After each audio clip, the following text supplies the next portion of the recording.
afternoon. My name is Mary Sherman, and this is my dog Gambler. He's a service animal from Canine Support Teams, and with his help and the help of Independence First, I have learned to have more empowerment just by people saying, yes, you can do that. Too often we hear, you can't do that anymore. And I've learned that, yes, I can. So as stubborn as I can be, I went to California and trained with my dog for 2 weeks. And now he's at home with me, and he helps me by picking things up off of the floor that I drop. I'm not falling on the floor anymore. And not only is he a good service animal in helping that way, but he's also a magnet to people that are a little leery about approaching people in wheelchairs. So that it's not a problem for people to ask me, what is the reason you're in a wheelchair?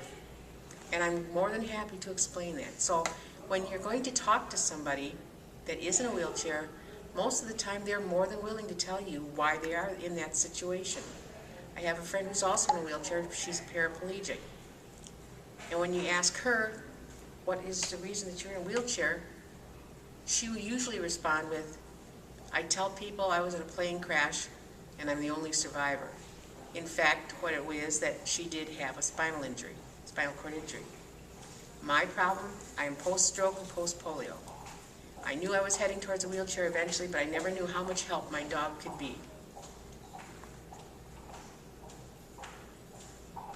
Like I said, without the help of the people that work for Independence First, they teach you that you can do more than what you think you can. You have more abilities than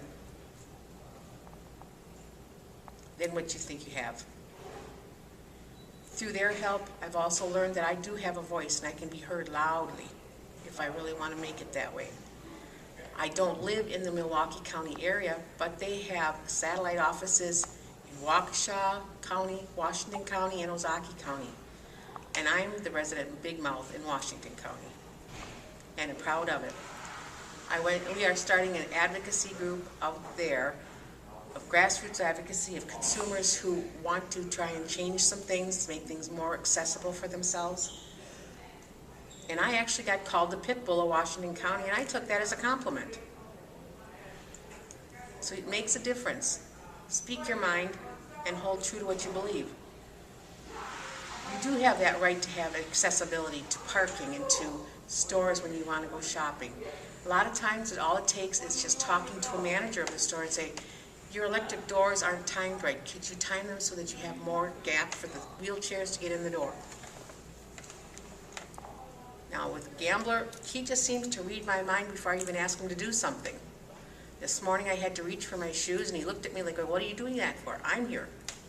He went under the table and got my shoes, and I was ready to go when it was time for me to leave.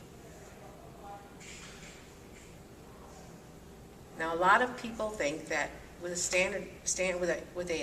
service animal that they have to have papers, that you have to show papers and an identification, and he does have an identification card because he had to take a public access test, and he passed that with flying colors.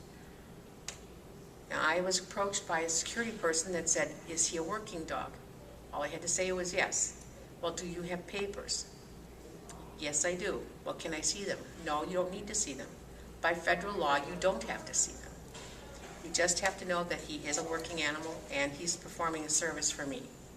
So therefore, he has carte blanche as far as access to anywhere I go. We visit cardiac units. We spend time with senior citizens, with developmentally delayed people every Friday. And he brings a lot of sunshine into a lot of people's lives besides just mine. So I have to say is thank you, Independence First, for showing me that I can do things.